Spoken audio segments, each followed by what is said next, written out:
Hello and welcome to the Powered by Rock podcast. I'm excited because today we have two incredible guests on our show as part of our Indie Spotlight series, which will be a recurring feature this year, or this season, I should say, on season 4 of the Powered by Rock podcast. First up, I will be speaking to the dudes, you'll see on the screen here, from the Las Vegas-based rock band White Noise about their new album, Neapolitan, their live performances, and, well, whatever the hell I think to ask them eventually. You'll also get to hear a song from them before the end of our segment, which is awesome. I'm pretty excited about this. After that, I'll be speaking with Josh Coutts from the Las Vegas radio show Rock Avenue to talk about how he helps promote rock and ska music here in Las Vegas. So make sure to stick around to the end because both guests are fantastic. Welcome to Season 4 of the Powered by Rock podcast. We'll bring you the best stories in rock music with a focus on highlighting independent rock musicians and their music from all over the world. No, rock music isn't dead. It's getting better and better. It's just time for you to start paying attention again. With that said, let's get this party started. The mountain's gonna rise and fall by me.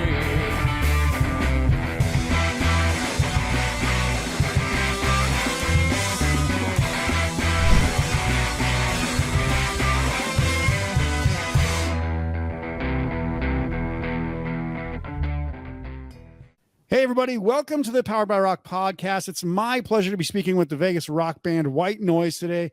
White Noise is a three-piece. Obviously, you can see them there, three people. Energetic alternative rock band that I've had the pleasure of seeing at least 2 or 3 times now. My memory is getting worse as I get older and do more shows I do, but whatever. And each time I'm highly impressed with these guys. They're very interactive, and I don't know what it is, but like every time I just want to start like punching stuff, but I'm too old to start punching stuff without getting punched back, which is not good. So no, it's a good thing. My anger is actually bleeding through the lyricism. That's great. That's awesome. Yeah. They just released their new album, which you don't see on my wall because I have it right here in my hand. Whoa. You see it there. Neapolitan. It's got their little autographs on there, which I appreciate that, guys. I'm going to put it on the wall eventually. I just haven't got to it yet, but it will be on this wall behind me at some point soon. They released that in February, if I'm not mistaken, the beginning of February from memory. It's only been like a month, but it feels like it's been 2 or 3 months already. So, hey guys, welcome to the show. Thanks for having us, Isaac. Yeah. It's always the shows and everything. Yeah, I was going to say, I think that the name, I don't know if the name has any sort of reference to the ice cream because it has 3 flavors and you guys have 3 band members. I don't know if that's just coincidence or what, but I thought it was pretty interesting. What? Wow, that's actually funny. We've never heard that one before. It was mainly because, like Neapolitan ice cream, it's vanilla, chocolate, and strawberry, and we kind of thought that's what the album was. It was like a little bit of everything, because like Gimmie Out is definitely like more straight punk, and then like We Are All Gods is like kind of like a more pop track, and then like I guess the other stuff has like heavier blues influences and stuff. So sure, that's why. That's a good answer though. I like that. Yeah, just say we're 3 flavors, so that's what we went with. Yeah. We're not quite Ben and Jerry's. Yeah. But what we got. Yeah, no, I mean, if you would have been smart, you would have just said, hey, can we get our own Neapolitan flavor of ice cream from like Breyers or something like that? But, yeah, I think that takes a little bit more influence than, just being a local rock band, but maybe one day. Vanilla, like mango or something, and then like chocolate, I guess, to get the band color yellow in there. There's no such thing as a black ice cream. Yeah, I guess so. So it could be like fudge or something, like super dark fudge, but yeah. Yeah, that's true. Give me fudge. Well, let's talk about a few things, because the first thing I want to talk about is I haven't had trouble defining your guys' style. I think it's an older sound that a lot of people haven't heard for a while. And I think that's probably because, most bands these days kind of are dictated by the 90s music, which is kind of where your influences seem to stop. Like you guys are like 80s, 70s, and then kind of jump a little bit later too. But like you seem to kind of, and I'm not saying you don't play anything that resembles 90s music, but like, especially in Vegas right now, there's a lot of grunge bands. There's a lot of pop punk sounds. There's a lot of this like, hardcore stuff that the 90s kind of picked up after the 80s kind of left it underground. So what do you guys kind of attribute to your sound and your style, and what kind of laid the groundwork for this? I think it's more or less like the music that like we just kind of grew up on. I want to say I was raised up like from my mom showing me more punk rock stuff, and then my dad showing me blues stuff. And that's just kind of like what I wrote down before I hooked up like with these two guys, which we were already in a band together, kind of played a similar sound, but we just kind of got pigeonholed into blues. So we just, I don't know, we wanted to like, we knew what we grew up on and what sound we loved, but we always tried to bring it to a modern connotation. We didn't want to just like we didn't want to be, Greta Van Fleet really, and just like exactly what that is, you know what I mean? Like we wanted to make it our own. You mean you don't want to be a Led Zeppelin cover band but write your own music? Correct. Yeah. Yes. Yeah, exactly. Yeah. I think that's basically what it is. I don't know if you guys got something to add to that, but yeah, I mean their influences mainly came from like 70s 80s kind of stuff. Most of my influences are like post 2000 era, a lot of DJs, a lot of rappers, stuff like that. And that's why you're throwing in those beats that everyone's dancing to, huh? Yeah. I try. And then I guess just to put it in a more straightforward, simple sense, the way I put it is we're just like a rock band with a punk blues vibe. Or on the show that we played Wednesday at Soul Belly, one of the other members in the band said that we have like a rockabilly punk sound. And I was like, oh, that's kind of cool. I like that definition. So rockabilly, I never expected to hear from. But yeah. So I guess like you said, it is kind of that older sound, kind of anywhere between the 60s to the 90s at the latest. That kind of we all have. So yeah, and then like, so I guess all of those things just kind of together, come together because like he said, it is kind of with Austin here. It is kind of more like that post like 2000 era stuff that he plays and kind of the DJ stuff he plays. Kason's more like traditional punk and 80s rock. And then I definitely grew up a lot on like classic rock, like 60s and 70s rock. And then like I'm a big fan of like kind of punk on like the Green Day and like Rancid side. So I guess all like three of those or like that mixture of all that music coming together kind of gives it that old school rock sound with that punk and all that in there. Yeah. So yeah. Makes sense. Yeah. I mean, it's like when you leave the Neapolitan ice cream out, it melts and makes one blended flavor, right? It's kind of how it sounds. But yeah, I think that's makes a lot of sense because I hear like bands like Aerosmith in there, but then I hear like even like Iggy Pop and the Stooges and like some of that really punky stuff from the early 60s, late 60s and stuff like that. So you get a little bit of everything that like runs the gamut there. I just bought an Iggy Pop and the Stooges shirt today, so that's hilarious. That's funny coincidence. Yeah, very cool. So let's talk about the album. Like, how long did this actually take for you guys to write? And I think Kason, you were writing this before the band was even a band, right? Like this was something you were kind of doing as your own solo thing at first, and then you kind of helped brought it all together with the band. But what was it like starting it, putting it together, and then bringing people on board, and then kind of putting it all together? I feel like short answer, it took longer than we all wanted. Am I allowed to swear on this? Absolutely. It's the internet, man. We can say whatever the fuck we want. Way too fucking long. Oh my God. There was a moment like where me and him, like I started writing and like started recording like right when me and him got out of our old band because he needed a break. I just wanted to keep going. And then he joined, and then I was going to record all the drums, and then we're like, stop. And then he joined. We're like, okay, we're going to redo all the drums again. So oh man, like what?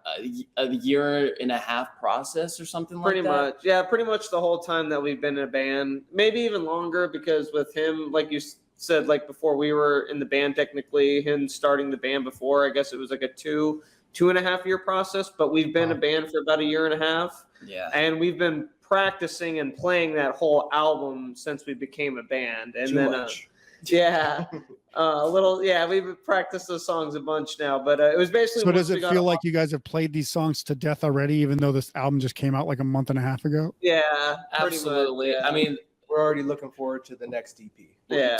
Tomorrow we got a bunch of new songs to finally play that I hope that will actually be a lot more of like a us sound rather than kind of like. You know, I don't take offense to when people like say like, oh, we sound like retro, like in terms of like 60s and 70s stuff, but I definitely want to try to put like a more like, this sounds like something I haven't quite heard. Yeah. You know what I mean? Yeah, But, for sure. Yeah. We're definitely looking forward to playing some newer stuff because the way it is was a song that was in our old band and stuff like that. So you can imagine how long we were playing that song. Yeah. Wow.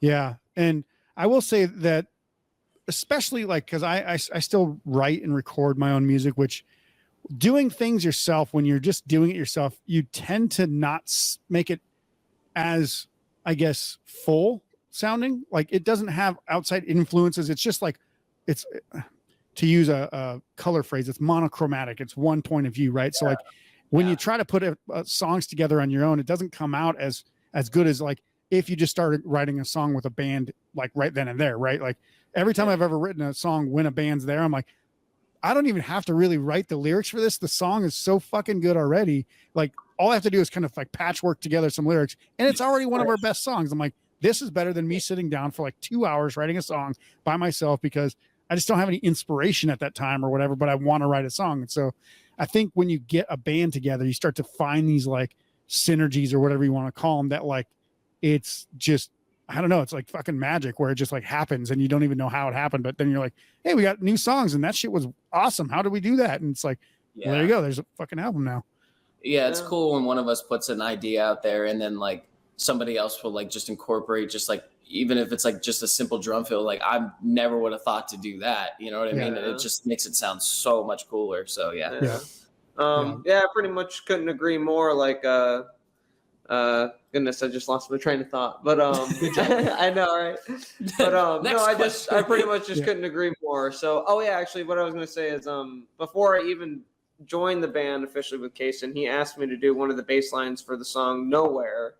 And it was kind of like what you just exactly said. He was like, look, man, I have this song. He's like, I really just need like an outside perspective. And I think you'll be able to put like something better over it other than just like what I have thinking of it. And so like you said, it's just that outside perspective. And like what Case is saying, the EP is going to be kind of more of a sound of us three. And just definitely looking forward to that. So couldn't agree more with what you said. Very cool. Yeah. So I think for me, when I listen to this music, like, I feel like when I talk about that classic rock or that kind of 60s, 70s, 80s rock sound, the way that it's modernized is because there's still like this punk heart through everything. And like the lyrics and the actual subject matter are modern, right? Like, even though you could say like, everybody's always had a problem with the government. Everybody's always had a problem with the media. That's just like, as long as rock music's been made, people have written songs about that. But it's obviously more typical now, and I think everybody always says that. It's more typical now than it was 10 years ago to talk about this. But it really is, because in the last 6-7 years, essentially since Trump started running for president, when he started campaigning, things got really fucking off the rails. And the song Gimmie Out, for example, is like, check this out. Like, don't just listen to what the fuck you're being told. Like and then on the flip side, the conservative, crazy, wacko conspiracy theories are saying exactly the same thing. Like, oh, you're being brainwashed too. So it's like you're talking into a mirror that's spitting back the same thing, but from a completely different perspective, which is fucking maddening. But also like at the same time, it's like, well, you have a point, but I'm trying to actually explain that they're literally telling you lies on purpose to confuse you. And you can actually look up very simple facts very easily if you just want to know. And they're like, no, I don't want to. Yeah. And it's funny because like when I say like I don't trust the media or anything, like I'm being told, I'll just go and research stuff like on my own. I have to look with my own eyes. Then you kind of almost get labeled like some kind of conspiracy theorist. Like, let's hold on a second. I'm not part of QAnon or something like that. Like, I don't believe any of it. I don't believe in the left or the right. We're us three. We're just kind of like in the middle. Just be a free thinker. Pretty much. And I think that's something that a lot of people don't. I think people, they're like, you have to have an opinion on, like a strong opinion on everything. And I'm like, no, you don't really, because sure, you can have an opinion, but I always tell people I don't believe in anything. And that sounds wishy-washy or whatever, but I'm like, a belief is something that you are willing to die over. I'm like, if my beliefs are wrong, I'm not willing to die over the beliefs. I might be wrong on everything. I might be completely wrong about everything I've ever thought. And I wouldn't be like, oh, well, I need to start fucking killing people now because I've been wrong my whole life. I'd just be like, oh shit, that sucks. I guess I'll think a new way. Like, it's better to have an open mind than be so fucking content with your beliefs that you would actually fight over it. It just makes no sense to me. Yeah, I respect that because it's like we don't know what's going on, and neither do you, man. So like, what are we doing here? We're fighting for like no reason. I feel like all three of our biggest beliefs is just unity and love. You know? So the way I look at it more or less is like, because I don't want to be one of those bands that just is like, oh, the government all bad and like that's all our songs are about. I think we look at it more from like the kind of like the perspective of like the 60s, kind of like how the rock music came up from there was like kind of like we just didn't see the injustice or like what we saw, what was going on with like, let's just say like stuff like the Vietnam War and like the civil rights. It was more like he said about unity and coming together. So I think like, because again, we don't want to just be one of those bands that like everything's bad, you know, but come at it more from an aspect of like, again, like unity and coming together instead of like, again, just everything being bad, you know? So, that's the point of the whole monologue at the end is like, listen, man, we're fighting over each other because like that's part of divide and conquer. It's been a thing for, you know, years and years, decades, you know, it's centuries even, you know what I mean? It's the oldest trick in the book. And if you would, the minute that we all come together and realize like we have way more in common than we think, you know, then that's when like the whole system kind of collapses like on itself. In a way. It's like we all eat at fucking McDonald's and Applebee's or whatever the fuck. Like I don't eat at Applebee's, but I was just saying like everybody eats at these like same places. They have all this in common. They have these sports teams that they all love. And then it's like you get drunk and you start talking about politics or religion and all of a sudden everybody hates each other. And it's like, why? These are like two of the least significant actual day-to-day events that you can talk about in your life.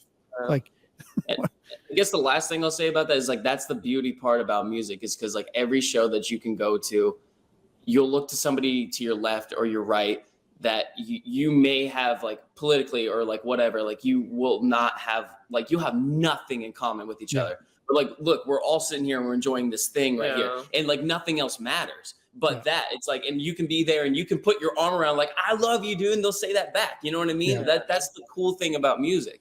And I agree with Case. And I do think that music should be like all inclusive, just like how the Beatles, when they first came to America, they refused to do shows that were like segregated. And they told them, no, like, we're not going to do those shows unless like everybody's allowed to play. And I just truly think that's how music should be. Like, it's an all inclusive thing. It's one of those things where if you hear a song you like, you don't need some sort of definition of like, or like some sort of like measurable thing to like measure out the reason why you like the song. It's just one of those things that if it has a beat and it connects to your heart, you just, you know, you enjoy the song. So it's like one of those things that music is just all inclusive. You don't need a reason to really like it as long as it just touches your heart, you know? And like you said, it just brings everybody together. So. Yeah, I agree. That sounds awesome. So yeah, let's kind of shift gears a little bit. Obviously, the music, the messages, all that's great, and I encourage people to check out the album so they can actually listen to this music. But we will play a song from your guys' album here after we're done talking. One thing I think that's been pretty cool was obviously when you guys released this album, you put together what I still consider one of the best shows I've seen locally here in person. And you did your record release party at the Space. It was February 3rd or something like that, I think, from memory. Yeah. It was like you guys, Pure Sport, you guys' friend Pathogen, Chase, and then Dollheads. I don't remember who else was there. Elevated was it Elevated Undergrounds and Elephant King? Yeah, poor Fez, 2 sets that night. yeah. And that was just like everybody having like an absolutely like great time. Like that was probably the most fun I've ever seen all those bands have in one scene. So what was that experience like from your guys' perspective? We were stressing the whole time. Like, are people gonna really show up to this thing? You know what I mean? And we knew like we had like a stacked lineup. You know what I mean? Yeah. Like those are like all of our friends, and we've definitely become even closer after that show. Yeah. But like, yeah, just stressing. Like, are people gonna come? Are people gonna stay? And like everybody stayed. You know, like I could not believe like the love and support. And I couldn't stop saying thank you because like that truly like that was a big moment for us. Like when the intro, I remember I'm so happy it's on film because when the intro tape was rolling before we came out on the stage and people were yelling, I'm like, what the fuck are they yelling for? You know what I mean? Like we're nobody. And then me and Austin are looking at each other and it was one of those things that you could uncontrollably smiling because it's like, this is what we've been working so hard for. It's just that like roar that you heard from the audience was like enough for us. And we're like, this is really happening right now. We totally put out a full body of work and people are actually here to listen to it. That's so crazy. Yeah, I remember I was actually standing right next to you guys because I just happened to be talking to Jared. I think it was Jared and Gage Yeah. from Pure Sport at the time. Yeah, you're And then on the they're like video. chugging beers backstage or whatever. And then they turn and like the intro music comes on and you guys are all ready to go. I was like, fucking awesome. Like just having me standing right there as you guys are going on. But yeah, it was pretty awesome. It was a pretty awesome moment. But yeah, like even the part of the show where you set down your guitar and started running through the audience and moshing during the like music, the instrumental part, I was like, yeah, he's pretty hyped up right now. Yeah, Definitely. I think I like definitely. He says it best is like during like those shows, like the anxiety that you kind of get sometimes. You kind of just black out. You don't really know what you're doing. Yeah, yeah, that was one of those moments.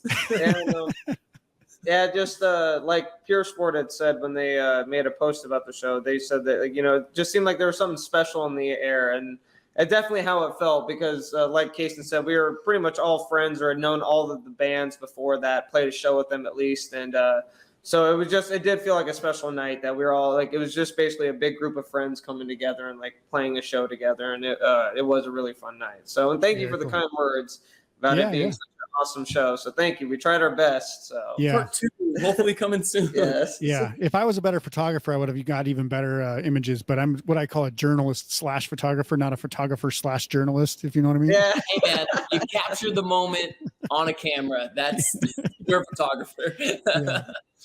Another thing I want to talk about is obviously the bands that you invited to your record release show are some of the bands obviously that you're fans of in Vegas. I'm just kind of curious, like, what's your guys' perspective on the emergence of these new bands and the new venues and kind of this growing scene over just the past 2 years? Because I've lived here for almost 17 years now, and while I knew that there was like bands, like local bands, I never felt like there was kind of like a stronghold. It was like they kind of just had to throw things together. Like there was really no venues that really gave a shit about anybody. No one was trying to nurture the culture. It didn't seem like anybody supported. I mean, there were people supporting each other from the people that were there, but it was like there wasn't like a group effort, if you know what I mean. Like there was no outside support. Nobody kind of showing a lot of faith in local bands. It was like, be a cover band or we don't give a shit. So what's your guys' perspective? You guys have been here long enough to kind of see the ebbs and flows of how this Vegas market's going, but what do you think about the last couple of years? I feel like it was really after COVID. Yeah. Once stuff started opening back up, everyone had like that long period where they were at their houses. You could do whatever you want, kind of stuff, like learn guitar, learn drums, whatever, if you weren't a musician already. Yeah. I feel like after COVID, everyone was just kind of ready to get out. And instead of paying $250 to go see some show on the strip, pay $10, $15 and go see your friend play with 4 or 5 other bands that you don't know. Yeah. And that's a good point. Cause I think, the really funny thing is like our lockdown here in Las Vegas was essentially a lot shorter than a lot of places. Cause they're like, we still need the casinos to be open. So we'll close for a couple months, but we're not going to go crazy. Like they're just going to put little like dividers between the tables and stuff like that. You're good to go. Yeah, go ahead. We'll lose your money. We don't care. Yeah. But yeah, a lot of the venues, the local venues either had to shut down or they just closed. Like Bunkhouse Saloon essentially closed, never reopened because it had a fire because like some squatters like burned it down while it was closed. So that's like one of the mainstay venues that was here for a long time, never opened again. So it was interesting to see a lot of these new ones kind of crop up too.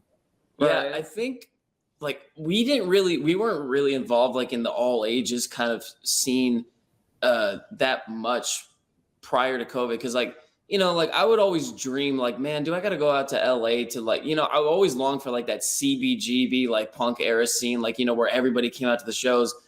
And it's like, now I finally found it. I used to detest completely living in Vegas because I felt like we didn't have a scene here. And like right after COVID is like, wow, like all these people are actually showing up to these local bands. And the crazy thing is like, when you say like, do you want to go see a local band? You immediately kind of like, like you don't think about it being like good music. Yeah. Like at first, you know what I mean? Because they're just a local band, but like this message sponsored by White Noise. Local bands are not necessarily good. No, but I mean like the first band that comes to my mind is like Pure Sport, and they are a pretty cutthroat like punk band, honestly. And it's just like their melodies and like I can hear their influences like and what like they've said like they've listened to and all that. And it's like they write great music. Yeah. You know what I mean? Like I'm actually like happy to turn up and go. I'd rather go see that show than like half of the shows that that Oz is talking about. because you feel like you're a part of something in a lot of ways, you know, because we're all here. It's very intimate and everything. And the shows are so much more fun because, dude, think of the band Secos. You know, they're not like a punk band really, but people are moshing to their songs. I went to go see Jack White at the Cosmopolitan. I'm trying to start a mosh pit on Seven Nation Army. I know that's not really a song that you start a mosh pit to, but this angry lady turns to me. He's like, go and take that somewhere else. And I'm like, what the hell are we doing here then? Yeah. You know what I mean? You want me to just stand like this and watch? Like, it's always fun at these all ages shows, you know? Yeah. So, yeah. And I think the 21 plus venues, they'll get a little bit of movement, but you don't see a lot of older guys like myself wanting to jump into a mosh pit all of a sudden. Yeah. well, maybe the next one, I'll grab the No. Yeah. I'll just get sucker punched from behind while I got my camera in my hand. Yeah. Son of a bitch. Yeah, and just to kind of continue on with that, I've talked to almost all the bands that we've become friends with and talked to at any given show. I've talked to some of the band members, and like we've all kind of said the same thing. Like it just seems like there's something special happening right now in Vegas. Pretty much like Austin said, after COVID, it just seemed like everybody was really ready to get out and about and do things again. And I think that's really why it's flourished. Me personally, I don't think I've really come across like one bad band, even including any of the touring bands that we've ever played with. It just seems like something is just going on with music right now. There's a lot of new music coming out.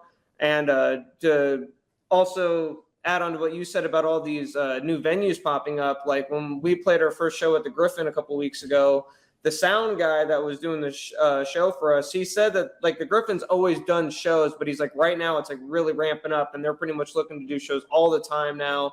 I think people like even outside of the music scene, not even just the people in the bands and like running the venues, are starting to notice that there is something special going on. And I think that's why it's flourishing. Like you see this show that Arlo's putting on with like everybody's on that lineup with like Secos, the Dollheads, Elevated Undergrounds, band that we just played with this past weekend, Post 2 and the Electric Boogaloos, Madison Deaver. I mean, there's literally like everybody's on there. Part two, yeah. Whatever. Yeah. But point being is like you just see everybody, I think too, like the bands really help each other out. Like we all bring each other up. Like we're always constantly reposting like all the shows. If we don't have something personal going on, we're sharing all the other band stuff going on, telling people to go out. And I just think a lot of people, again, even outside of the scene, are starting to notice that there's something special going on. Yeah, I feel like I agree. Kind of at the point, all the bands are starting to realize like high tide makes all the boats float. Yeah. I like that. I'm going to tell everybody that. I'll be like, Austin is a goddamn Buddha genius. And he's like, all boats rise with a high tide. No, but it's true because all the other bands, I think they understand all the work that, you know, it's not just writing music. We're independent bands and we're having to market ourselves. Like we don't have like the luxury of like of the actual record label marketing our stuff out there. So I know you got to come on these goddamn stupid podcasts like this one. This is a good podcast. Yeah, this is a great podcast. We're having fun. They give you cables. You know, like yeah. One thing I do want to mention is obviously you guys are kind of all in your mid-20s. I am not, but that doesn't matter. I would like to be that age again. If I could do it all again, I'd be like, I would absolutely be in a band. But it just never happened. I was fucking, I had weak bandmates when I was in high school. They didn't want to start playing shows after high school. So I just went off to college and never really joined a band that like stuck around. So I was like, okay, cool. But do you guys ever like get contentious, or do you guys ever have any issues as the band, or is it pretty much everything kind of gone smooth sailing since you guys have been a band? I mean, of course, to be honest, there's always like a little bit of bickering going on here and there, but to be honest, yeah, exactly. Don't say that shit in the air. No, in all honesty, like me and Kason, like we were in a band before this, and the other guy we just unfortunately didn't get along with as well. And me and Kason always did kind of talk about if that band was to break up, like that me and him would continue. And when the band did break up, I did need a break. I forgot about that conversation that we had. We built a pack. We knew it wasn't built to last. So I did need a break, but Kason obviously did continue on right away, starting White Noise, and then I eventually joined the band. And then when I joined, I was like, "Hey, we need to get a drummer." Like I was not okay with like just playing to like demo tracks and stuff. I was like, we need like an actual drummer. we found Austin, and it's like pretty much we've become best friends ever since. I mean, again, me and Casey were already friends, but I mean, something special. It seems like something special between us three. Like we've instantly just become best buds. I think it would be like unhonest, or like, fake to like say that there's never any bickering or anything like that. But ultimately what I've realized too, even the small things or whatever I've gotten a little upset or annoyed about, I just realized ultimately at the end of the day, like if we're still together and like still a band, like that's what matters most. And if like, we just shouldn't let anything like really get that big of a deal. You know what I mean? It really is like nothing is that big of a deal. Like at the end of the day, just go like, look, like we can put our differences aside or whatever it is, come to a compromise and move on. And so we all kind of had that conversation when I first joined the band that we're not going to let an argument break up the band. Like we would we're also going to talk it out. We're going to figure it out, and then we're going to move on. Like we would be men, and like if we have a problem about something, we'll say it, come up with a solution, and move on. So yeah. And I think that's a great way to go about it, because I asked this question because there's always, especially when it's like young guys, it's like there's always something to compete about. There's always something to argue about. There's always, especially when you drink, you can easily start an argument for no reason whatsoever. But yeah, it's an interesting perspective, because I think it's a lot easier now for especially since post-COVID, where people are like, yeah, you can actually talk about why you're mad. Before it was just like, I'm mad, I'm gonna fucking blow up and run off, and then you won't see me for 2 days. And it's like, what is that accomplishing? Like, where'd you go? Well, I feel like we've done that before. Yeah, I mean, like just like you said, I think we're actually pretty open about like what we're unhappy about in the moment, and try to come up with a solution like right then and there, instead of like letting things build up. So again, it would be fake or unhonest of us to say that there's never like anything like wrong or no sort of disagreements going on. So communication is key. This is definitely marriage. So I was gonna say, if you follow like a peer sport type mentality, like the best thing about a company is making sure that you have great communication, right? So a good HR department. Actually. Can you sweep this under the rug, please? Make it go away. All right. So what's coming up for you guys this year? Obviously, you kind of spilled a little bit of beans. You mentioned that there might be an EP coming up. So any shows that you got? Obviously, I know of one show we just talked about right before this, but let me know what you got on the horizon. He's like, can I announce a release date? I don't know. We had a release date. Okay. Yeah, we did. Yeah. We have an EP coming up. All right. It's going to be 5 to 6 new songs, maybe 1 or 2 reimagined songs. Okay. That'll be coming out Friday the 13th of October. Nice. Working with very far away, but other than that, a couple shows to promote this album. Yeah. Working with a great producer named Josh Bearden, who was in a phenomenal band called Distinguisher. If you really want to punch some holes in walls, Isaac, I would go listen to Distinguisher. So really excited about that, because like I said, it's definitely going to be us melding together, and hopefully, a lot of people will be like, this sounds new. This sounds like something I haven't heard before. This sounds like you guys, you know what I mean? Yeah. So Very cool. Just awesome. show up until that point, So EP pretty much. So and we'll put some links to you guys' like Linktree and stuff below, so that way people can check you guys out, follow you, and make sure they don't miss any shows, especially here in Vegas. If you're coming to Vegas anytime soon and you happen to see a local show, you can go to our website and we have a list of all the local shows you can go check out. If you see White Noise on that, make sure you go check them out, because they're fucking awesome. I want to thank you guys, Austin, Kaysen, Nick, for stopping by. Do you go by Nick or Nicholas? Do you care either way, or either one? I don't care really, but Nick or Nicholas, I really whatever you prefer. Well, it's one syllable versus 3, so I'm just gonna say that. So my mom actually wanted to name me Nikona. And we were all like, what the fuck? Why didn't you? So I told these guys, and now they like that. And then also my mom's last name is Aquaviva. So sometimes like I go by that too. Every show we have to introduce him as Nicholas Lawrence Jones Aquaviva Lacey. That's like one of the coolest. That's my full name. It's 5 names. You could have been Nikona the Destroyer Aquavina. Yeah. That's a good one. That's what I'm gonna put in every written article. I'm gonna be like Nicholas, aka Nakona the Destroyer.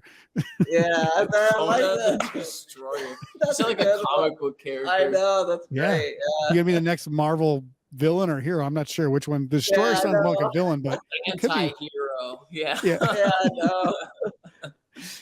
And No, I just have to stop and ask: were you just chugging vodka earlier? What was that bottle that you have, It's Austin? tequila. Yeah. Holy shit! You're just like drinking it straight out of the bottle. Okay. All right. Well, he put his lips on it. He's been pouring his shots and stuff. Like Impressive, impressive. So Yeah. they like to party too, guys. So This band is We're actually 21 up. we're Yeah. friends actually. You know, Yeah. like unlike other bands we've been in, like we actually enjoy hanging out and just fucking busting balls and all that. So yeah. Well, thank you guys so much for being here.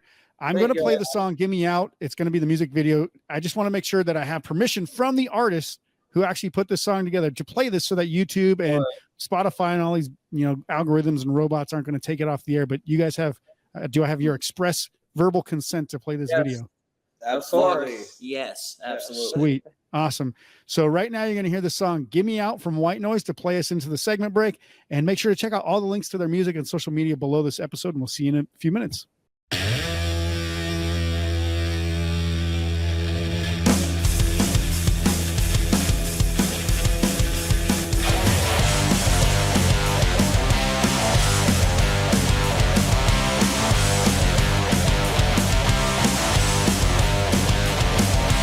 People preach but far from the truth. Argue over parties that don't give a fuck about you.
Reverend Guitars embodies the idea that every run of scorching lead and every roll of finger-picked twang deserve the same passion and commitment to quality. Whether you're selling out arenas or playing in your living room, we know that what makes an instrument powerful is when players wield them to create something remarkable. A melody that moves mountains, a riff that just won't quit. We want to be there in your hands when that happens. For us, that means staying true to what we believe. Somewhere along the road of electric guitar history, it became a crazy idea that guitar makers should craft guitars with the same sense of purpose and passion, whether they're played in a bedroom or an arena. If that's a wild idea, then we're in the right place, carrying 6 strings and an attitude, and we're in good company. Reverend Guitars. Well played. Running your own music career is incredibly difficult. Trying to get people to like, share, comment, listen, follow, it's all just overwhelming. Most musicians give up before they ever achieve success, and that's the worst. If you're looking for a better way to grow your music career, head to DIYrockcareer.com for some absolutely free training. It costs you nothing, and it could be the difference between hitting your goals and quitting your dream. Go to DIYrockcareer.com today by clicking the link below this episode. Then I lost my way. Welcome back to the Powered by Rock podcast, everybody. I'm here with Josh. Is it Coutts? Is that how you pronounce it? Coutts? That's it's a Scottish name, but it's technically Coutts if you spell it, or pronounce it properly. So Gotcha. Cool. And he actually runs a Vegas Sunday night radio show called Rock Avenue. You'll see it on KUNV. And he also does an independent label called Mixtape Records. That's correct? That's the name of the label, right? Yep. Tape Records. Perfect. Put on multiple weird ska and reggae fest around the U.S. Yeah. Again. I was gonna say, yeah, you put on some pretty cool shows I've been to. Actually, I was just recently at one for Wicked Bears and Littlest Man Band. I got the new Wicked Bears album from that show. And yeah, you actually have a festival coming up that we'll talk about here that you're doing in October in Modesto, California as well. So welcome to the show. It's good to finally have you on. I missed you. I actually had to reschedule this because I fucked up and I was out doing stuff for my pool yesterday and I was like, oh shit. So thanks for actually taking the time to come back. Dude, it's cool. I was hoping to see everyone at the show, and then I, of course, got that weird stomach bug. So I had a bunch of people like, where are you at? I'm like, I'm sick, dude. I haven't left the restroom in 2 fucking days. So, Yep. Everyone, it was kind of especially one of the shows I really wanted to see out of this year. It was like the one I was so stoked I booked. And then it hit me the day, like 8 hours before. Yeah. I was just like, come on, man, this is crappy. So yeah. My buddy just got over that yesterday. He'd been on the toilet for 4 days. I'm like, I don't know what that is, but I definitely don't want it. yeah. Cool. So yeah, but just doing the music thing, man. I see you doing so much, and it's such a good thing that someone else is trying to push, not just the local, but I mean the big bands, but the local stuff. It's huge. Yeah. Man. Yeah. And that's one of my favorite things is like, obviously, finding new music, but also going to shows, supporting bands, helping them get more visibility, because there's so many good rock bands out there that it's insane that like they can't get on the radio. They can't get any, like they have to like work full-time jobs, even though they like can tour, but like they're making almost no money, if even making money while touring. So yeah, anything that I can do, that's kind of what my job is. And I know that's kind of where you fit in as well. I mean, you've been doing stuff in Vegas, I think since like 2004, I think you told me, right? Yeah, I've been booking shows since 2004, and then I've had multiple radio shows. I used to be on old 107.9 when it was alternative. Yeah. And local show Joe for 6 years. I was on the air with him. And then I've had multiple internet radio shows, ska, punk shows, whatever. And I've just tried to push the music scene as much as I possibly can. Yeah. That being said, it's also now that I'm back on an FM station, which I'm reaching more people than I was on the internet. I'm just trying to help, even the local bands or the smaller independent national, international bands, they still go home and have, day jobs, even though they'll tour for 3 months to go, well, cool, that was fun, but now we got to get back to work. And it's, I'm just trying to get people to see tunes and see music is all I'm trying to do, Yeah. Yeah. And I definitely appreciate that. Cause I mean, just in the last year, you've had a couple shows where I'm like, these are legit bands coming through Vegas now that most of the time bands just skip Las Vegas because they're like, we don't have a place to play that fits our you know, we can't attract 300 plus people or 5,000 people, so we can't book, you know, shows on the strip or whatever. So, you know, there's a couple of new venues that have kind of opened that, or like Red Dwarf. That's where I've seen a couple of your shows at, and that basically, you know, they can come play. It's good sound. It's good bar. And you know, that's kind of one of the things I like about what's happening right now in Vegas is it's kind of branching back out to independent and local musicians, because I've lived here for, I don't know, 16 or 17 years, almost 17 years now. And for years, I didn't know there were actual bands other than cover bands, because that's all you ever see is just people doing cover bands on the strip in Fremont. And you're like, this is like, as fun as it is to just go to like a party and like drink beer and listen to like cover bands or whatever, like that gets pretty old pretty fast. And as somebody who lives here, you're not going to go down and watch cover bands for very often. So to see it kind of resurging now after COVID, I think it's been pretty interesting. So kind of explain to me what you've been up to in the last couple of years, obviously once COVID hit, because I know that's kind of where a lot of radio talent and a lot of people that were doing, you know, on air stuff pretty much either had nothing, like they couldn't do anything anymore because like people are getting laid off, or they had to transition. And so kind of talk to me about how you've been doing that over the last couple of years. Last couple of years, I mean, I left, there was a station I was at. I used to be at Radio Vegas Rocks. And I was talking about going back to that, but the owner passed away. So I never got to go.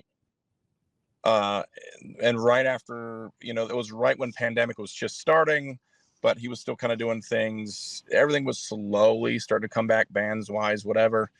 And I got to admit, I was on another station right after that for a very, very, very short time.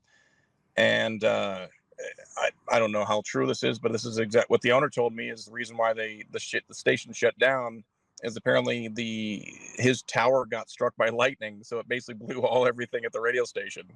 Wow. Not good luck there. Right. So it was like, wow, the last station is at, owner died. This one, the tower was struck by lightning.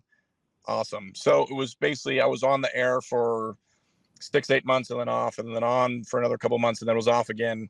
And then there was actually like a 4 to 6 month break again. And now I'm on an FM station for the first time since like 2006. And it's interesting because I haven't done FM in so long. So again, I'm like a sailor. So I'm trying not to cuss on the air, and I have to do these things like, oh, okay.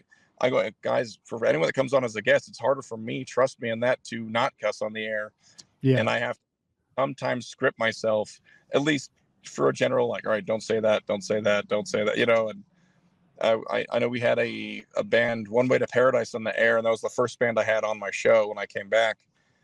And I gave them the rundown. Hey guys, you can't say this, can't say fucks, can't say shit, you know, whatever, and you know, don't say certain things, and you know, it's public radio, so you can't direct or tell people to do things. And the first thing the guitarist does is get on there and goes, "Hey, some motherfucker, this," and I was like, "Bro, really?" 6 seconds, like, you know, it was like, come on, man. The band just looked at him like, bro. We're gonna get shut down again. Yeah, I was on the air for like 5 seconds, and I'm like, bro, come on, man. You're literally the first guest that I've had in the building, and the first show, and the first thing out of his mouth is, "Yay, motherfucker, so this," and I'm like, bro, come on, man. Well, I was gonna say, you do have a show later tonight because it is a Sunday here in Vegas. So I was gonna say, go ahead and get all the shit and fucks out of the way now, so that way you're just like free. Out, because otherwise I'm going to be fucking dealing with not doing it and talking, you know, like a very G or maybe a PG movie, you know, a Disney film, something kind of funny. You kind of have to pretend like you're doing the news or something, or like talking to somebody at like a school or something. Yeah, and I have a guest on the night, and he's kind of like a sailor as well, which is kind of funny. So I have to be like, dude, you need to be professional on the air. You have to be chill tonight. And he's like, okay, you know. And it's just one of those things that I also released a track on the air that was unedited, and I thought it was edited. I was like, oh yeah, it's edited. First thing, 5 seconds in, and it says fuck like 6 times in the first 10 seconds. And I'm like, oh well, I'm getting fired today because you know. My boss goes, well, you didn't play it until like 10:30 or 11, so maybe someone important was listening. And I went, okay, all right, sounds good. Yeah, as long as the FCC is not watching this podcast when it comes out later. like 10:30 or 11, so it was Yeah. only an hour show. So I think I was okay. I haven't got anything from it yet.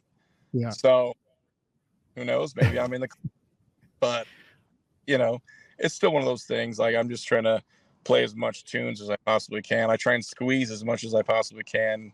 You know, everything from national to international to local, and kind of put the locals in between some of the bigger bands to hopefully Sure. get them seen and heard. Yeah.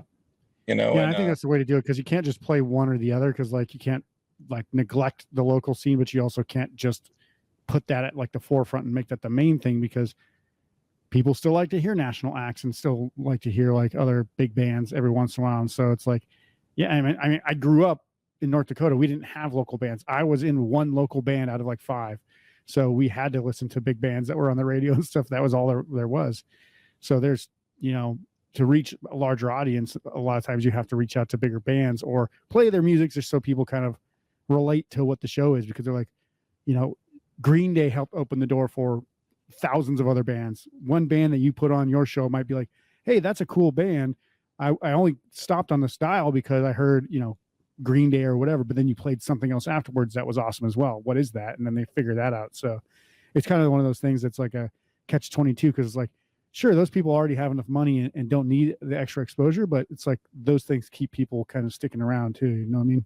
Right. I've had people that have actually stopped and told me they've stopped because I played an older like Offspring track from Smash 4, but they knew it. It was enough. They knew that track. I'm like, oh, that's the Offspring. Oh, cool. And they stuck around. And the other 2 or 3 bands I played after that were a couple were local and a couple were just, you know, very underground ska or punk bands that they didn't know. They're like, dude, I didn't know those ones, but they were really awesome, you know? Yeah.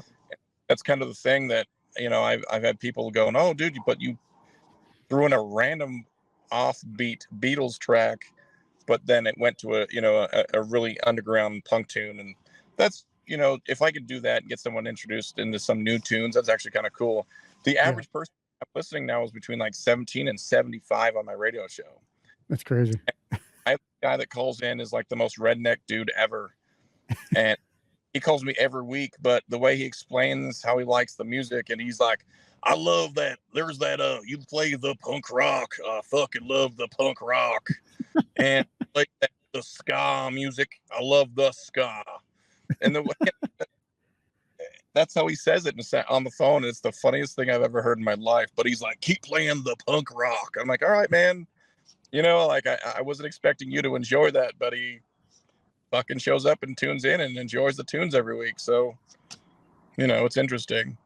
That's awesome. Yeah, I mean, that's kind of how I was when I grew up. I mean, like 120 Minutes was like one of my favorite shows, because it was like Matt Pinfield showing like, you know, breaking bands, like not necessarily like breaking Nirvana, but like I would have not watched as much Nirvana music videos early on in their career had I not watched that, because they didn't really play it, you know, on the mainstream the radio or the MTV regular programming until then. Like Smells Like Teen Spirit became a huge popular hit, but like I remember them talking about, you know, their first album, and then, you know, obviously like 2 months later, them having like the #1 hit song on the radio. I was like, holy shit, like that's crazy. Like I remember like 1991 or 92 watching that show and being like, oh, that's that band that I saw in 120 Minutes a couple months ago or whatever it was. But yeah, but there were so many, like I'd never heard of the Bloodhound Gang until I watched that show. So it's always nice to like, you know, see these bands, even like sometimes they'll actually get big, but you'll play them or hear of them right before they do.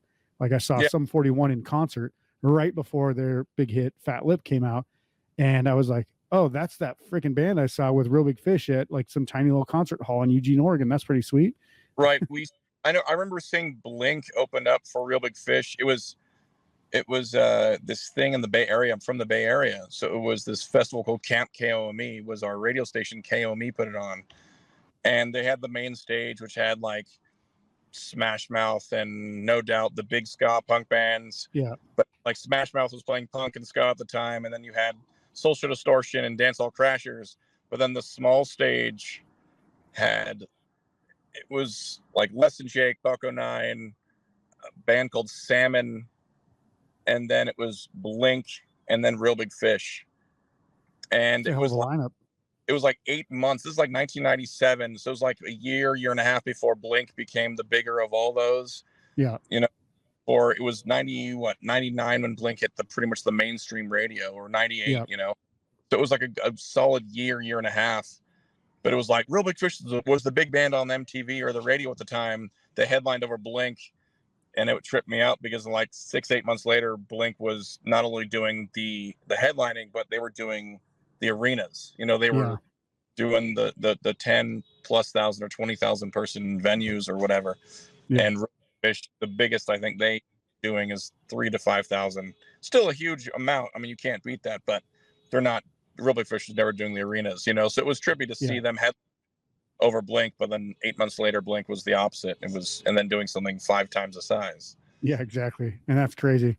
So I know obviously you've put shows together and you have a show coming up in October in Modesto, California. So talk to me about this concert. It's a ska and like ska punk festival, correct? Yeah, we're doing, it's called Maximum Ska NP, and the P stands for punk. So it's going to be more on the ska punk side of things this year. Probably next year, we're hoping to introduce more punk bands into it. A lot of independent bands, like I have Rundown Creeps as one of the bands on there for now, that's playing. The Odd Advantage, I'm very excited to see. 1335, Bet on Red. And then a band actually from Vegas, Mojo Reggae, is playing. And then we're waiting on like four big headliners to jump on, but it's going to be in Modesto. And everyone goes, why Modesto? And I said, the cost of booking a show in Modesto to basically shut down 3 blocks is like less than $300. Wow. To do that in 3 blocks is like $30,000. Yeah, for sure. So, you know, I was like, well, I can literally shut it down. Technically, it's only $12 to shut down the street. It's $12.50 is to shut down Modesto. But it's with all the permits and everything else. And I go, guys, it's not that bad. I can bring you a good show and not completely break the bank. Yeah. You know, the whole idea for me to do this is to get some smaller independent bands, some, you know, quote unquote local bands, or, you know, the ones that are trying to get on the road for the first couple times and get out there. And once I throw in some of these other headliners to get those smaller bands seen, and people are gonna go, oh man, that band kicked ass. You know, I've been booking Rundown Creeps for 10 years, but I'm now finding people are just really starting to catch on to them. Yeah. You know, I think they're still on Wiretap Records now, but they've just recently been signed to them like in the last year or two. So like, I think it kind of helps to be on a label that has other bands that are doing big things as well, or, you know, semi big things that kind of brings the light on you as well. Right. You know, it's one of those, like, I hit them up like, hey, you guys want to play? And I've known the singer for a decade. And he's like, bro, anything you need, whatever, you know. And I know we're actually going to try and bring him to Vegas before that festival. Yeah. They want to pop on, but that band is still one of the most grateful bands I've ever worked with. Yeah. And I don't know if you ever got to see them. They're incredible. I saw them last year at Attention Fest. I only got to see like about half their set though, because I got there late due to a flight delay because of that goddamn windstorm here. But they're awesome. Yeah, they're one of the better bands. Like they're a solid hardcore touring band. Like they just keep doing their thing, and I watched them just grow up, and like it's weird. I'm like, you guys were all kids when I started booking you, and now they've become definitely more into the adult stage. Yeah, and it's interesting. That band has become so damn good. Yeah, you know, it's a cool thing to see them and keep performing. Yeah, and that's one of the things I was going to ask you about, because you've had so many bands that you've booked before. I was going to say, you know, if I put you on the spot and say, you know, what are some of like your favorite bands that you've booked, and just give me like a top 3 of like the best bands that you've booked, either like you're a fan of the band, or like you just became like incredibly close with the band or whatever, but like top 3 bands that you've booked so far. Top 3 bands I've booked so far, that would be Monkey. The band Monkey they're from the Bay Area. They're a ska and reggae band. Okay. And they're fucking great. They're just one of the hardest touring bands. And they're just really down to earth people. But I know the trumpet player comes to play with Franks and Deans a lot. When Franks and Deans do the Weenie Roast, the trumpet player jumps in and plays with them quite a bit, actually. He usually seems to fly in once a month, almost for the Weenie Roast, and jump in on stage. Definitely them. Monkey's probably one of them. I would definitely have to say MU330 was probably my favorite band of all time that I've got to book. Okay. And they were a St. Louis ska punk band from like early 90s till, I mean, they still do shows like one-offs now. They don't tour, but as much as they used to do one-offs, but definitely my top, you know, definitely in my top three. And well, three, definitely the Cherry Cokes. They're a Japanese, so they're a Japanese ska. Well, they're technically a Japanese Celtic punk band with ska and rockabilly in the mix, but it's all in Celtic pretty much. But the lyrics are in Japanese. That sounds like the weirdest combination of shit I ever heard in my life. But I'll say they have been the best live show I think I've ever seen in my entire life, and they're the most quiet, polite people before they get on the stage, and then they get on, and you're like, "What the fuck just happened?" Like they fucking open up, and you're like, "Holy shit!" Like my mind was blown. And then awesome. I lucky enough to book them, but I got lucky. I saw them first on the Flog and Molly cruise, and then I got to book in Vegas. And I'm trying to bring them back out if they're going to tour next year. But just they're legit like a Flog and Molly type band of that Celtic punk, but with Japanese lyrics. Interesting. And it's crazy. But then they throw a little bit of ska, a little bit of rockabilly, and just badass punk rock throughout the whole entire thing. And they're fucking great. That's awesome. The Cherry Cokes, but the S is with the money sign, so it's like it's pretty awesome. Yeah, they're a fucking great band. I'm gonna have to look them up. I actually haven't heard of any of those three bands before, so I'm gonna get some history of ska and your flavor of music. So that's gonna be fun to check those out. Yeah, it's the MU330 is definitely one of the third wave ska punk stuff. Early like 91, 92 to probably about 2007, really active. But the singer does solo acoustic shit that's equally awesome, and his name's Dan Potthast. What was it? Sorry, Dan P or Dan Potthast. Okay.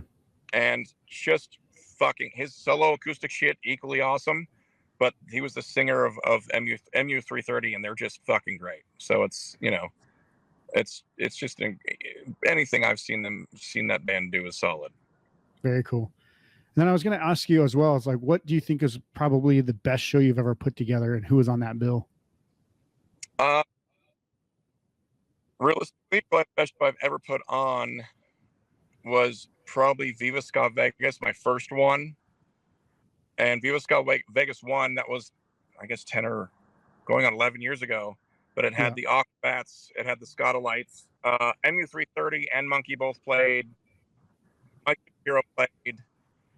Go-Go 13, which is the artist who does all the cartoons for the Aquabats and the Aquabat Super Show and Yo Gabba Gabba, but he's also in a ska punk band.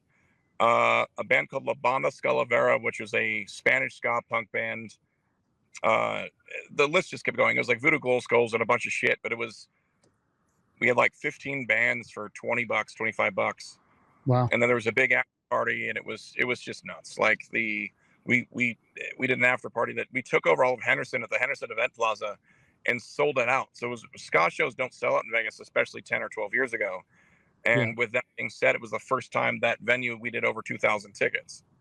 Wow. And so that's huge for a ska show, especially in Vegas. Anywhere else they seem to do more, but Vegas, that's like, what? You did over 200 people? You know, we did 2,000 people for that. So yeah, well, the fucking Aquabats themselves are just an insane time. So like, you throw everybody else in there, and that's a pretty cool show. Oh, it was a great show. And it was one of those that went from like noon to 10 all day. Then the after party was huge, and that was probably my favorite show of all time I've booked. Between them booking the band The Coffin Cats, I don't know if you've heard The Coffin Cats.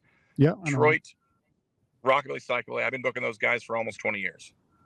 Nice. So yeah, they were just here like a couple months ago as well too. Yeah, they were just here, and they're actually coming back next month. Actually, they're coming back with Crimson Riot, and who else is on tour? There's two more bands playing them. I know I just saw the thing, but I know they're coming back out next month actually.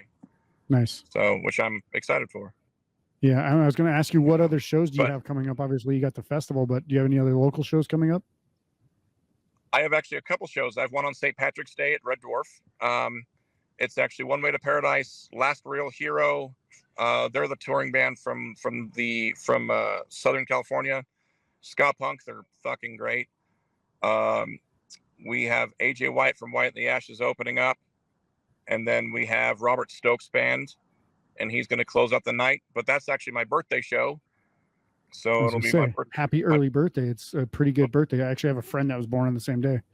Nice. Yeah, March 19th. March 19th is technically my birthday, but St. Patty's Day is close enough, so I'll do it. Yeah.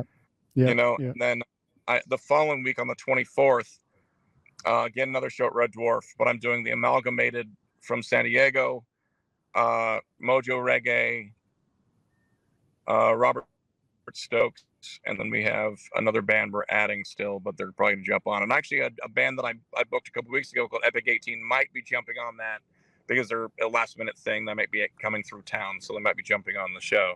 But you know, but the guy I actually have on the air tonight on Rock Avenue is going to be playing the show on the 24th. So his name is Steve McCoy. So that's gonna be a great thing. And he's kind of bluesy, kind of rocky, kind of mixture of punk, mixture of everything. Just rock in general. This guy's a fucking guru. Just a badass. Very cool. Sounds like you're busy. So yeah.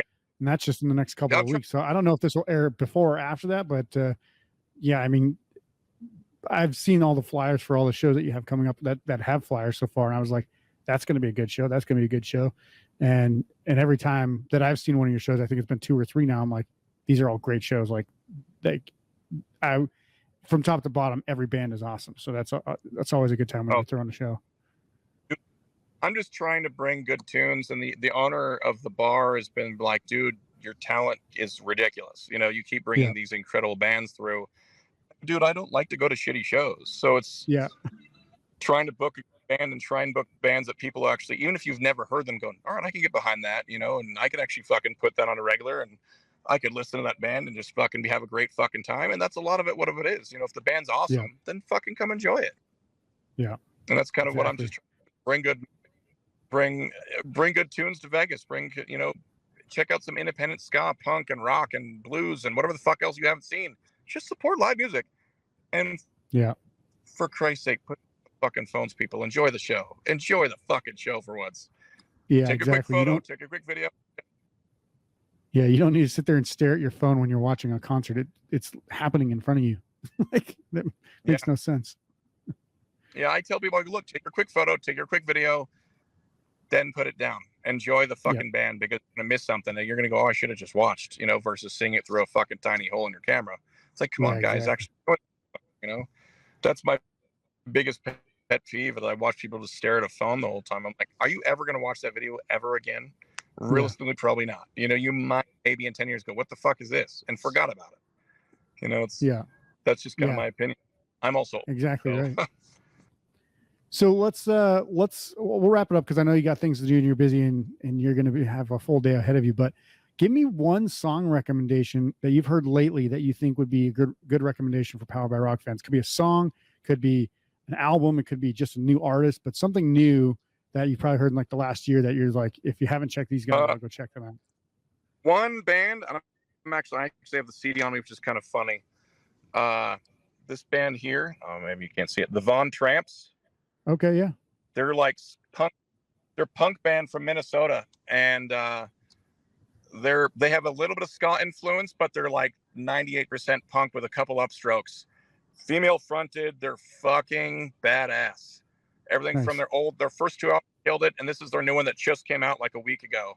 And this new one is it slays. Like they're a band, one I've been trying to bring here, but they just don't ever really travel west at that much. But looks like next year I'll be bringing them out finally, after fucking like 8 years been trying to bring them here. So but they're called the Von Tramps. They're on Spam Records actually out of Europe, which is pretty badass. But that label like shot up to being one of the bigger punk rock labels out right now. Absolutely. You know? Yeah. Like everybody who's anybody is and gets distribution through Europe goes through Spam. I call it S-Spam because I'm like, I don't want to call it Spam because it's too close to the meat. But yeah. I think that I was like, oh, because I actually was trying to get them on my record label at the time, and they said, well, we got to offer this. I go, that's a bigger label already. Fucking take it. Like, I'm not gonna. Much as I love to have some really dope ass talented bands, I'd be very stoked if a band got on a bigger label. And Yep. it's like, guys, if they help you more, fucking take it. Like, I'm not gonna discourage you from jumping on a big label, Yeah. and this is definitely one of the bands that I've been checking out and listening for years and years, and they're just really good, down to earth people, Nice. so it's they've done some really cool covers. They've done all their all their originals kick ass, and they're just good fucking, they're just a great fucking band. Very The cool. Von Tramps is definitely one that I dig. Probably the newest track, I think the one I would say for me on the track is number 10, Aspartame. Great Okay. fucking track, but the whole album is fucking great. Like, I've listened to it. I actually picked it up on That Asshole as a CD. I bought the record 6 months ago, and I've been listening since, but I also am That Asshole still a CD player in my car. So they were like, hey, we're releasing CDs. I bought it immediately because I'm That Asshole that still likes CDs. And I prefer physical copies over digital. I'm just that weird guy. So being that, I support the band again and picked up the CD, I did. And I haven't taken it out of my fucking car in like 2 weeks. So it's Nice. just one of those things that it's fucking great. Been playing it. So Very cool. It's check it out. Good tunes. Yeah, that's actually on my list of like albums to check out from the last couple of weeks, because I have been a little busy and been not getting to listen to as many albums as I wanted to. Like the beginning of this year, I still like somehow reviewed like 10 albums, but I'm like, there's another 20 that I want to like line up and review, but I just haven't had time. So it's on the list. I get the biggest thing is, hey, have you added the music? I'm like, I'm actually about 200 fucking bands behind right now. Yeah. Trying to add 5 a week, trying to add something new every week from big bands and small bands. And I'm getting, I can't even count how many goddamn bands I keep getting in like on a regular, going, hey, check this out. Here, hey, did it. I'm like, I have to go through it, review it before I can put it on the air. But it's like, guys, I am now about I have a list of songs I'm adding. There's about 200 tracks, but that being said, there's about 200 tracks, and I'm only allowed to put in somewhere between 2 and 5 a week. Wow. So, and by the time I put in that next batch, I've already had 20 more songs that have been sent into the mix. Yeah. So it's, guys, I'm not trying to fucking take forever. It's just I'm actually getting responses, and it's cool because now I'm getting people listening to good music, and I'm like, if I have someone on the air, I'm gonna go, all right, I'll bump your song a little faster. But it's one of those, like, I'm trying to put songs as fast as I possibly can on the air, and it's I'm trying, I swear. I'm trying to get your music on, I promise. Yeah, one man, one station, only going to have a certain number of like finite songs played in a night. So yeah, I understand. It's crazy how busy you can get with just all the new music. It's like every single week, I think, like just in punk genre and like ska, you can probably say maybe not quite as many because there's maybe not as many ska bands out there, but in just punk, like there's probably 20 albums that drop almost every week, and ska there's probably 5 to 6 albums that drop every week, and it's like, how the hell do you keep up with that? And that's just albums. Like singles are another thing. Is like singles. There's 100 singles released every week in like independent music, easily, if not 200-300. Right. And it's like, holy shit. I'm sure you're doing the same thing, trying to review these for people or whatever. And I'm like, cool. You've probably got 50 subscriptions that week, and it's like, guys, when you're going, oh, I can review 3 of them or whatever. It's like, man, I'm trying to get to them, and it's like I said, it's awesome, and it's cool that people are actually paying attention to the show. But it's it's definitely something. Guys, I guarantee I'm going to put your tunes in. It might not be next week, but I guarantee you'll get there eventually. I promise. Yeah. Yeah. Awesome. Well, I want to thank you so much for stopping by. Obviously, talking to us about just independent music, local music here in Vegas, and for doing what you do. Obviously, putting awesome shows together, playing good shows, and playing good music on the air for people to actually be able to listen to. On an FM station, which the radio stations keep getting duller and duller here in Las Vegas. So it's nice when somebody actually plays good music, even if it's for an hour or 2 or 4 hours a week instead of on repeat or on regular rotation. But I want to thank you so much, Josh, for being here. And guys, make sure to go check out the show notes below this episode to links to the music and social media for both of our guests today. Obviously, you don't have music necessarily, but you do have social media and the radio show and everything like that. And guys, remember, the Powered by Rock podcast is powered by our listeners. And if you'd like to show us some support, please be sure to subscribe and share this podcast on social media. If you are listening to this podcast only, you can go check out the full video interview on our YouTube and Spotify channels now as well. Also, if you like reading and you want to check out some of our awesome content or shop our merch and gear, head to poweredbyrock.com to see what's good there. That's our show for today. Until I see you soon for the next episode, rock on.